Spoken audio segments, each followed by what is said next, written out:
Liaquatabad town में लोगों को सेहतमंद माहौल की फराहमी के साथ साथ साफ़ सुथरा माहौल फराहम करने के लिए महकमा सैनिटेशन यकली तौर पर मसरूफ़ है। हालांकि ये बज़ाहिर ऐसा लगता है कि ज़हनी टेंशन है, लेकिन ये ज़हनी टेंशन नहीं है। लियाकताबाद टाउन के डायरेक्टर मोहम्मद नासिर खान और जबकि CSI तफज्जुल और उसके साथ साथ आज़म इंस्पेक्टर मिलजुल कर ये जिस तरह काम कर रहे हैं और उनके साथ सैनिटरी वर्कर्स जिस तरह इनके साथ ताउन किए हुए हैं, एहलियान लियाकताबाद टाउन को साफ़ सुथरा माहौल फराहम करने की हर मुमकिन कोशिश की जा रही है। सीवरेज सिस्टम का मसला लियाकताबाद टाउन में भी आराम से ठीक ठाक सहूलत यानी फ़र्ज़ अदा कर रहा है और गली महलों की सतह पर वहाँ पर इसका राज है। लेकिन महकमा सैनिटेशन कोशिश करता है कि वो इसको भी साफ़ सुथरा रखे और गली महलों में ताफुन ना उठने दे और सैनिटरी वर्कर्स गली महलों की सतह पर जाकर सफाई सुथराई के कामों को अंजाम देते हैं, जबकि शाहराहों हो या मार्केट हो, स्कूल, मदारिस, कारोबारी इलाके, उन पर भी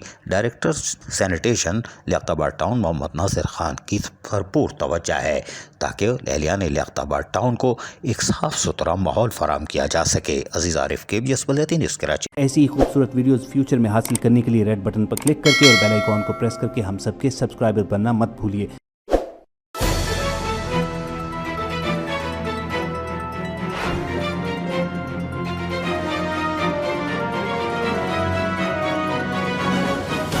KBS बल्दियाती न्यूज़।